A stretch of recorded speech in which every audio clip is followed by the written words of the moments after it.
At sa bandang gitna ay nakakita ng pagpapahingahan saan na mayroon dalawang kubo na doon kami manananghalian. Ayan.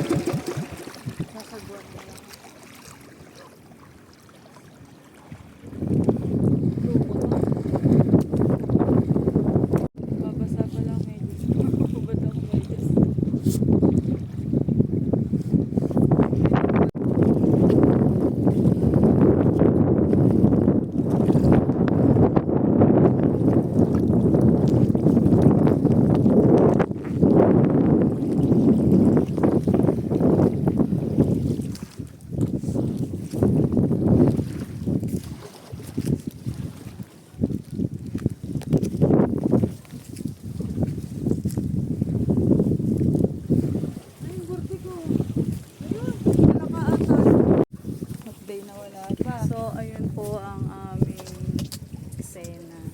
Update po, wala pang mahuli.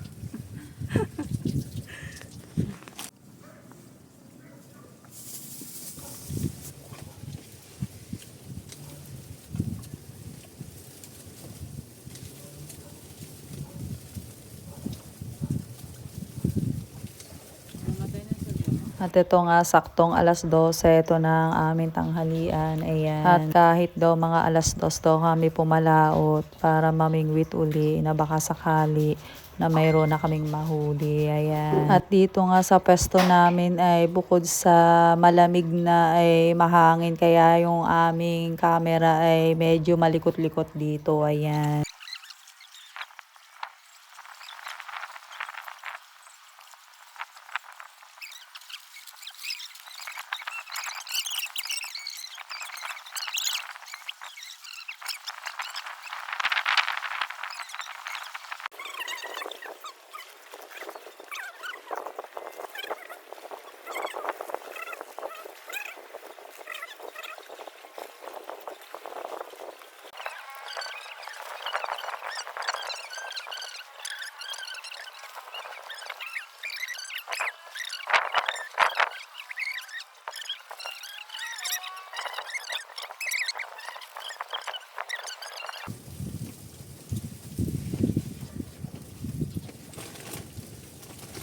Parang plastic ng tupperware. Ganyan.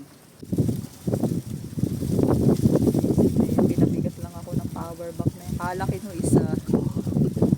Sa ano kasi yun? Sa sasakyan kasi yun na power bank.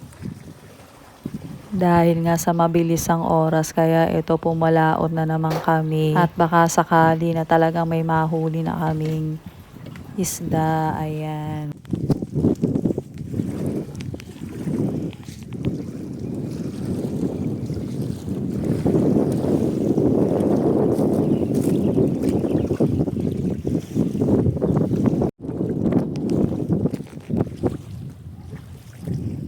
So ayun po guys, mangingisda na naman po.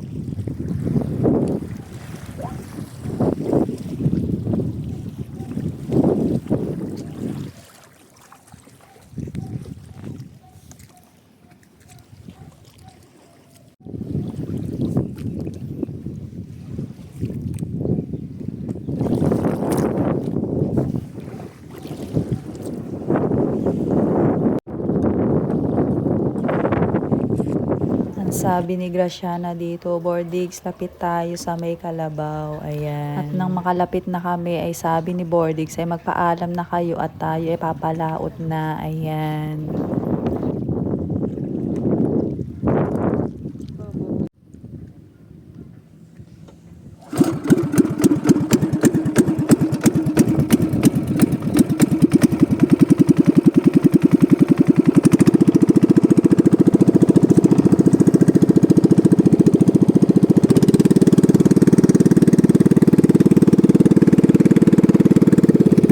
Maraming salamat po dun sa may-ari ng kubo na kung saan ay doon kami nakapagpahinga at nakapagtanghalian. Ayan.